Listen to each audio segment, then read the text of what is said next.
শিখা আমাকে কিছুদিন আগে বলেছিল যে কোটি টাকা দিলেও নাকি জুনিয়র সাকিবকে ছাড়বে না, প্রয়োজনে জুনিয়র সাকিবকে মেরে হাজত জেলখানায় জেল খাটবে। আসলে সেটাই প্রমাণ হলো আজকে। আমি আসলে এই বিষয়টা কি বলবো, মানে একটা পুরুষ অঙ্গ কেটে ফেলা মানে একটা পুরুষকে মেরে ফেলা, এখন মৃত্যুর সাথে পাঞ্জা নিচ্ছে জুনিয়র সাকিব।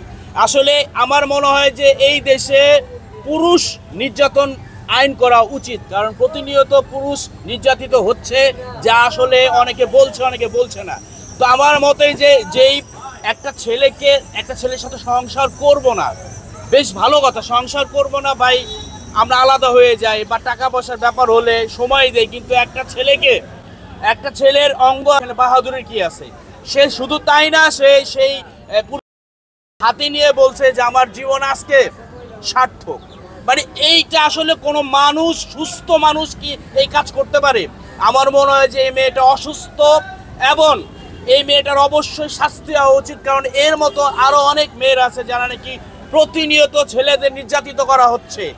এই ছেলেটা আজকে না, আমরা দেখছি অনেক আগে থেকে কিন্তু নির্যাতিত হচ্ছে। এই ছেলেকে যখন বিয়ে করছিল আমরা জানি বয়সের অনেক পার্থক্য। শিখার বয়স 40-এর মতো, ছেলেটার বয়স 22-23-এর মতো, তারপরে সংসার করেছিল। তো বাট আমার মনে হয় যে আজকে যে কাজটা করলে এটা একটা পরিকল্পিতভাবে এবং সাজানো না, এটা আসলে এটা পরিকল্পনা করা। কারণ হচ্ছে একটা ছেলের যখন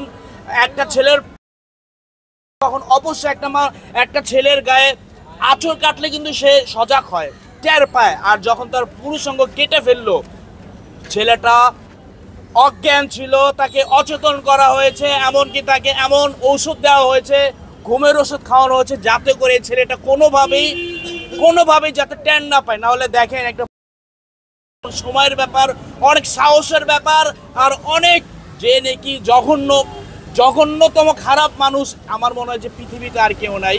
তো এইটা আমরা অনেক আগে গল্প শুনছি যে এরকম হয়, বাস্তবে বা এই প্রথম আমি দেখলাম এবং শুনলাম যে অবশ্যই এই মেয়ের শাস্তি হওয়া উচিত।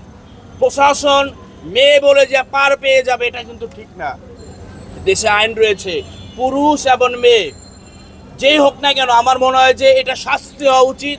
আর অবশ্যই জুনিয়র সাকিব ভালো হোক খারাপ হোক, আমি একজন তার ভাই বন্ধু হিসাবে বলছি, আজকে পাশে দাঁড়াতে হবে। কারণ মানুষের জন্য, ও যত খারাপই হোক, যতই ভালো হোক, একটা মানুষ সবার কাছে খারাপ না, সবার কাছে ভালো হয় না। আমি চাই ওর রক্তের গ্রুপ হচ্ছে বি পজিটিভ, অবশ্য রক্ত প্রয়োজন আর আর্থিক কিছু সাহায্য প্রয়োজন, কারণ ওর বাবা মা আসলেই শারীরিক অসচ্ছল একটা পরিবার, সচ্ছল এখনো হয় নাই। তো আমি চাই সবাই আপনারা যদি পাশে দাঁড়ান, এটাই।